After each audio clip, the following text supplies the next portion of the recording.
Okay. Hi, everyone. Welcome to our second episode at Conscious Connections Consultancy. I'm here with Cornelia. My name is Eileen. If you are seeing us for the first time, Cornelia is the founder of Conscious Connections Consultancy. Myself, I cover all things digital marketing over here. But really, what has kind of helped me gravitate towards just generally what Cornelia does is definitely the work that she does, as well as how that applies in my personal life. So I've been really enjoying what I'm doing. But here I have some questions for Cornelia to help everyone kind of understand the work here, as well as, how that have helped individuals and families.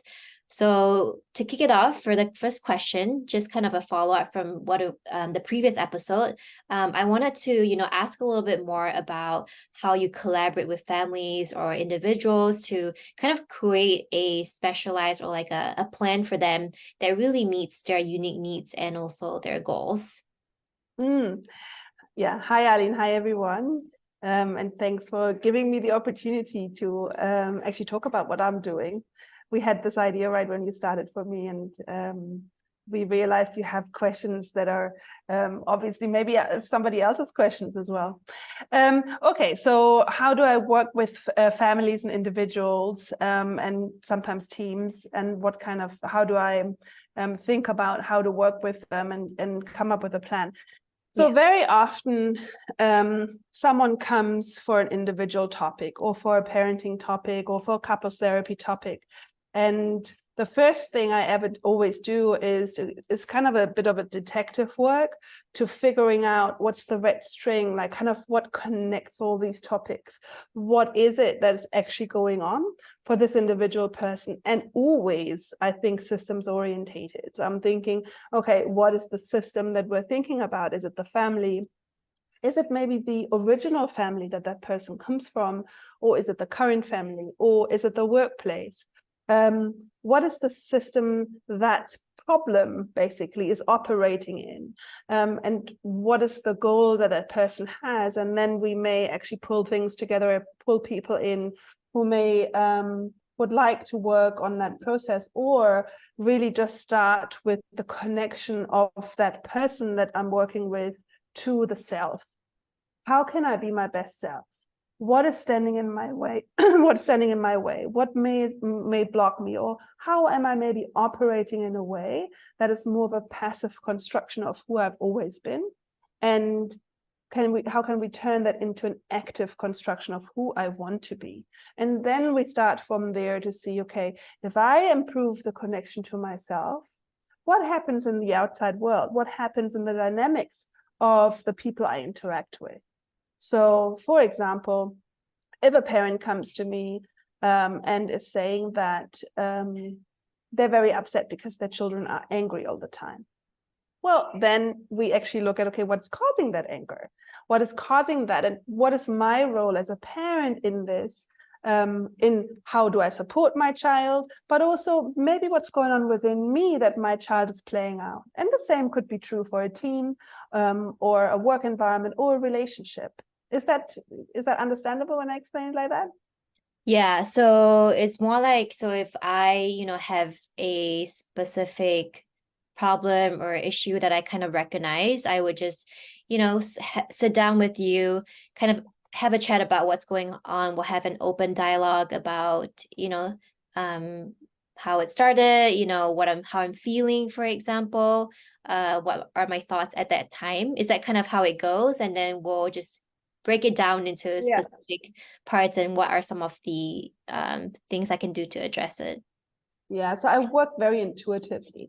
So if somebody comes with a certain issue, then I'm kind of feeling into this, okay, what does that sound like? Sometimes it would lead me towards finding out what a certain period in their life was, or I mean, I'm originally a hypnotherapist, so very often I'm using somatic tools, meaning going through the body and how that feels in the body to actually lead me to what is the origin of the feeling that we are actually talking about. And then it's kind of a bit of a detective work digging in the certain areas so that we understand what is the vibration, like what's the story of this current situation? Where does it lead us to? What is it that comes up when I connect to that feeling? And that very often isn't exactly what is happening in that moment. It's very often something that I bring from the past to this experience. Does it make it more clear? Yeah, for sure. It just sounds like you're just kind of, peeling the onion a little bit, Yes. trying to really understand deep down, what exactly you're feeling. And it really ties into the different senses, being aware of like our surrounding, how we feel, and then really understanding, what the real issue is. And like you said, it could be something that has happened in the past or, in the early childhood, it could be a lot of things, but that is really the goal, is to be able to identify those things. So Exactly. yeah, so for someone to come to you with, like all those different challenges, how do you continuously, support them? Obviously, you have that sit down chat with them to, initially identify or understand what that problem is, and then go in depth a little bit, but just kind of in the long run, how do you support them in, all these different conflicts or like challenges to help them really kind of come out of it? So it really depends on how deeply seated that the situation is. Some people just have a very functional technical issue, like a parenting issue or a communication thing. You teach them a tool and that's it. Other people have very long-rooted attachment trauma issues, or an issue with self-worth or self-love, or and not really, they have never learned how to express a need or something like that. Then usually these relationships are longer lasted, because you can actually figure out what is the problem and do things like inner child healing, which by the way isn't something spiritual. It's a very neurological process of rewiring the brain, using a story of the inner child. So you actually work on the deeper rooted issues, and then I become a partner in putting that into practice and actually actively creating something different. And then there are people who really work on all of these things, and they kind of choose me as a little bit of a life companion, right? They come and contact me for situations that come up in their lives, or a lot of people don't really have people that they can talk to about everything and all the different issues that come up, and be super open and have this trust relationship. So sometimes they like to do that with me, because they know that I'm 100% confidential, I'm not judgmental, and we're just really trying to figure out what is it that they want to have in that situation. So sometimes out of these firstly deep-rooted or maybe technical relationships, there is a relationship coming out of this that is a bit longer lasting. And I really enjoy that, because I love having these relationships in my life. That's really nice. That's great to hear, because of course it's a little bit more difficult to sometimes talk to a friend and, expect them to kind of understand you, or even a family member, to really understand and be able to figure out the right solution that, feels right for you. So yeah, I mean, I'm sure that there are certain, scenarios or situations where it's kind of a one-off thing. Like you said, a tool is all they need to just kind of, to prevent, something from happening again, or to at least be able to learn how to address that situation. And then other circumstances will be something more longer, and that definitely would, develop into more of a purposeful, kind of relationship with you, especially getting, getting that professional advice from you at the same time. So then that kind of leads to more of a example of, just kind of how you help families or individuals navigate really challenging life transitions, with like divorce, or, remarriage, or even just like, birth of a new child. So I wanted to go more in depth into that, as to, how specifically, you have helped families navigate this kind of challenges. Yeah. So whenever you have life transitions, it's all about actually finding a new dynamic. You're shifting out of an old dynamic and you're creating a new one. Now, these situations are always challenging, but they're also a vast opportunity to actually start from scratch in terms of how do we want to position ourselves in this dynamic? What did we learn from the old position, and what do we want to bring into that new situation, and what is it that we want to maybe reintroduce or try out as something new? What did we learn about ourselves in the past? So when you're talking about divorce, for example, in divorce, we want to understand, why did I end up at this point? What happened?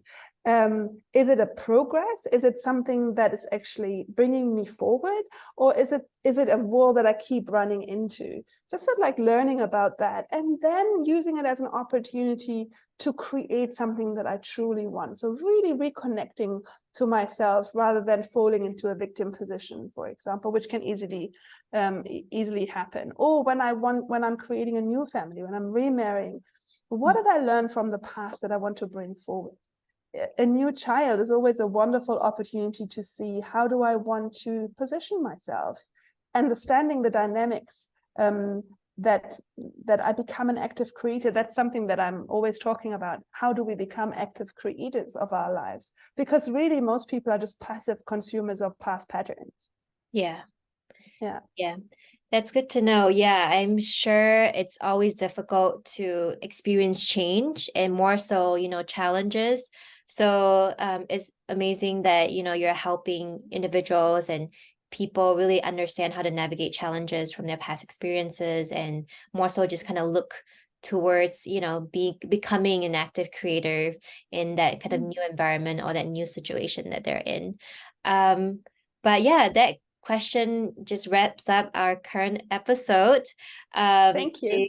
Thank you so much for, providing more insight into just what you do. And then hopefully a lot of these situations or examples are, what the people in the community are, are something that they can kind of take away from, and that they can, still be able to connect with us if they have any issues or patterns that they see.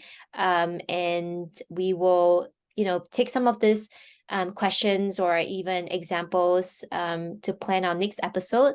Hopefully this will provide a new level of understanding for, the followers and everyone in the community, and continue to, be here to listen in to our small little episodes, kind of bite size. So hopefully, everyone enjoys this and we'll come back for the next episode. And I would really love to hear a lot of questions. So if any of you has any questions, just drop us a message, and we can use that to actually send out the information that you all want from this page. Yeah, I'm sure a lot of other people would want to also, understand from any individual in the community what they're currently experiencing, and then hopefully, what we are going to cover in the next or the future episodes will also help, you or, someone that you know. Yeah, wonderful. Thank you so much, Eileen. Thank you. We'll see you guys.